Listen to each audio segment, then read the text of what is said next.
Ekonomi digital akan tumbuh 4 kali lipat di tahun 2030, mencapai 5.800 triliun rupiah.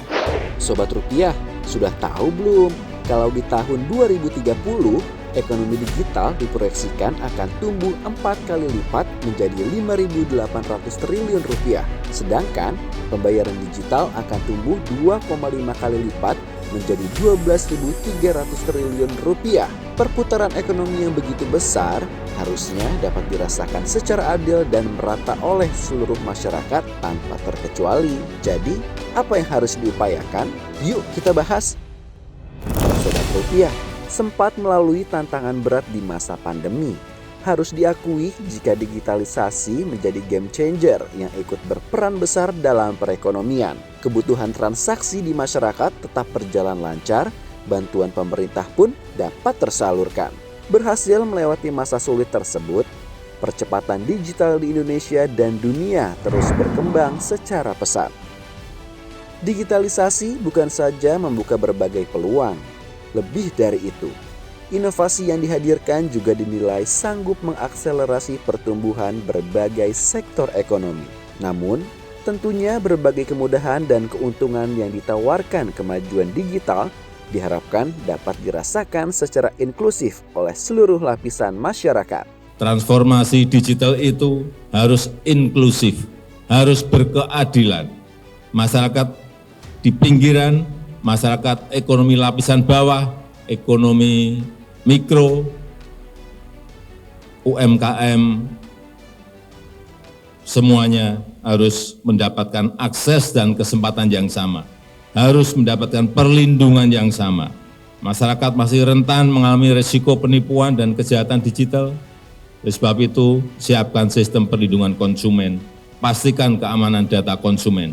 Jangan sampai rakyat kecil malah menjadi pihak yang dirugikan. Menyadari bahwa transformasi digital perlu diimbangi dengan navigasi yang tepat dan terarah, Bank Indonesia langsung menyusun langkah untuk mengakselerasi ekonomi digital nasional dengan memperkuat Blueprint Sistem Pembayaran Indonesia BSPI 2025 melalui peluncuran BSPI 2030. Mari kita optimis ke depan. Mari kita melihat 5 tahun ke depan kayak apa digitalisasi itu dan bagaimana kita bersama mendigitalkan Indonesia. Blueprint Sistem Pembayaran 2019-2025 ke 2030. Ada 5 inisiatif, yaitu disingkat 4I plus RD, yaitu adalah infrastruktur, industri, inovasi, internalisasi. 4I. 1 RD, apa? Rupiah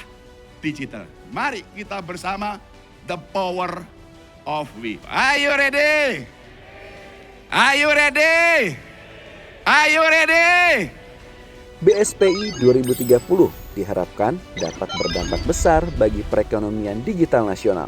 Bukan tanpa alasan, mengingat Indonesia saat ini telah menorehkan beberapa capaian membanggakan dalam pesatnya perkembangan ekonomi digital. Ekonomi Indonesia yang 2030 diperkirakan untuk digital 360 billion, itu akan naik menjadi 600 billion. Nah, oleh karena itu beberapa syarat yang menjadi disiapkan adalah cross-border e-commerce dan digital trade. Kemudian yang kedua digital ID. Yang ketiga mobilitas talenta digital. Yang keempat adalah e-payment yang BI sudah jauh lebih depan dari semua region di dunia, Pak. Kemudian e-invoicing dan cyber yang aman.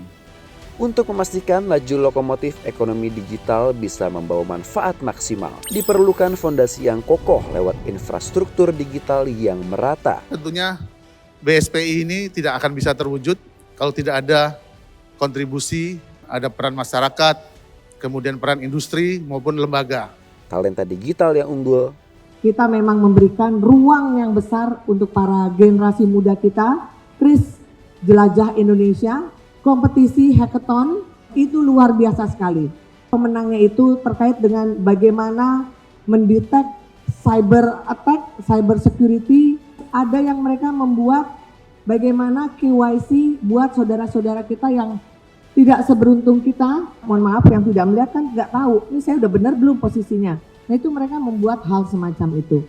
Regulasi yang adaptif, berkolaborasi untuk terus berinovasi dalam membangun masa depan ekonomi dan keuangan digital yang lebih inklusif, lebih aman, dan berdaya saing. untuk mewujudkan pertumbuhan ekonomi yang berkelanjutan, kemajuan ekonomi dan keuangan digital yang berdaya saing tentunya harus dimanfaatkan seluruh sektor ekonomi, tak terkecuali UMKM. Yang kami lakukan minimal ada 3 hal. Yang pertama dan paling penting itu adalah bisnis model KKP. Ya, yang pertama adalah korporatisasi, kapasitas dan pembiayaan. Yang kedua, tentunya juga supaya transaksinya mudah, maka kita memastikan transaksi dari UMKM ini dilakukan dengan cemumuah, cepat, mudah, murah, aman, dan handal. Kita punya KRIS, kalau perlu settlement pakai yang namanya BIFAS. Dan tentunya yaitu promosi. Apalagi mengingat UMKM merupakan urat nadi perekonomian nasional yang berkontribusi sebesar 57% terhadap perekonomian negara, serta 97% dalam penyerapan tenaga kerja. Bayangkan, seberapa besar kontribusi yang bisa diberikan UMKM untuk perekonomian jika perluasan pasar terus dilakukan. Peluang ini hanya bisa dimaksimalkan jika UMKM nasional telah bertransformasi menjadi UMKM digital. Creativity is thinking up new things, but innovation is doing new things. Creativity in life is about saying yes to a new things and a new idea. Pada akhirnya, digitalisasi tanpa kreativitas hanya akan menghasilkan produk tanpa arti. Sedangkan kolaborasi inovasi digital dapat menciptakan nilai tambah produk yang lebih tinggi dan berdaya saing. Gelaran FECDI KKI 2024 yang merupakan ajang kolaborasi antara para pemangku kepentingan, pelaku industri sistem pembayaran dan UMKM siap membuat ekonomi keuangan digital kita melaju lebih cepat lagi. The power of we menjadi kunci utama dalam mengakselerasi digitalisasi seluruh lini perekonomian, di mana sinergi dan kolaborasi menjadi fondasi penting untuk mempercepat pertumbuhan dan keberlanjutan ekonomi bangsa. FECDI KKI 2024 bukan sekadar ajang selebrasi semata, namun juga sebuah rekam jejak yang akan menjadi pijakan langkah Indonesia di mata dunia yang kelak akan dikenang dan diwariskan kepada anak cucu kita.